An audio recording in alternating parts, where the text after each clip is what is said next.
Okay, classic graph question. And yeah, you've got 2 points and you need to find the equation of the line between them. Again, this doesn't really venture much beyond GCSE. If you're struggling to work this sort of question out, a good thing to do would be to start would be to sketch it. Rather than do one of my awful sketches, I'm going to bring in one I prepared earlier, where you can see the points 3, 7, and 5 minus 1, and that should give you a reasonable idea of what the equation of the line is going to be. Now, if you're trying to find the equation of a line, it tends to focus around the gradient. That's the most important property. And the gradient of this line is given by the difference in y over the difference in x. That's rise over run. So we know that the gradient, and I'll write that as m, is equal to the difference in y values over the difference in x values. Now I'll write down the formula, even though some of you won't be happy with this because of all the subscripts. Just to make one particular point very clear, it doesn't matter which set of points you make x1, y1, and which one you make x2, y2. That's not important.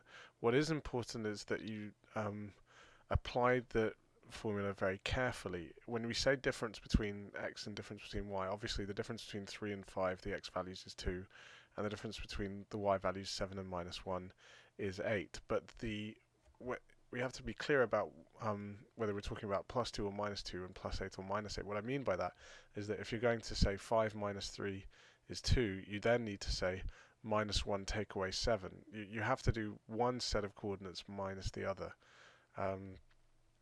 Otherwise, you can cause a lot of problems. So I think if you, to avoid possible careless errors on this type of question, I would just be consistent with how you apply the formula. So we'll do the second y value take away the first y value, which is going to be minus 1 take away 7,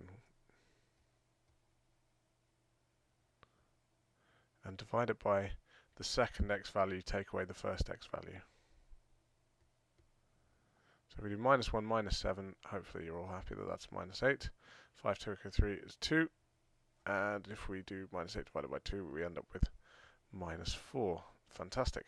You can now approach the equation of this line however you want. There's y equals mx plus c approach. So you could say y equals mx plus c and work out what the plus c is. Or we can go for a sort of more newfangled A-level approach and say y1 equals m x minus x1, where y and x are the general x and y coordinates on the line, and x1 and y1 is a pair of specific coordinates on the line. So for our specific coordinates, we'd take maybe the first one, 3, 7, and we'd say y minus 7 equals minus 4, the gradient which we just worked out, x minus 3, and we can expand that all out into, well, we can leave it like that, or we can expand that into y equals mx plus c form, and we get y equals minus 4x plus 19. Marvellous. Now, just pause for 1 second. Sorry. Boom. Okay. Now, that's part 1 dealt with. Second part is actually unrelated. To find the midpoint of AB and then show that it's on a particular line. Okay, to work out the midpoint between A and B, it's really very easy. The midpoint is going to, if we bring up A and B again just to make this clearer, the midpoint of A is halfway between there and there.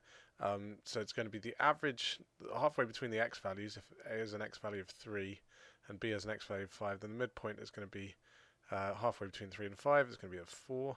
And if A has a y value of 7 and B has a y value of minus 1, it's going to be halfway between 7 and minus 1, which hopefully all you're happy with is 3. So the midpoint is going to be just there.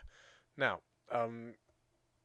knowing where the midpoint is and showing that it goes through a particular line are two different things. That line, if you rearrange it, you can work out what it is in y equals mx plus c form.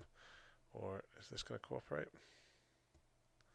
So, come on. There we go. Right.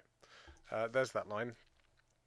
So hopefully you can see that this line does appear to go through this point. So there's 2 stages really. We need to find the midpoint and then sub in the x and y values into this expression and show that if we take the x value, whatever that is, and the y value and double it and add them together, we make 10. So finding the midpoint of AB, as we said, average of 3 and 5 is 4, average of 7 minus 1 is 3. So the midpoint is just 4, 3.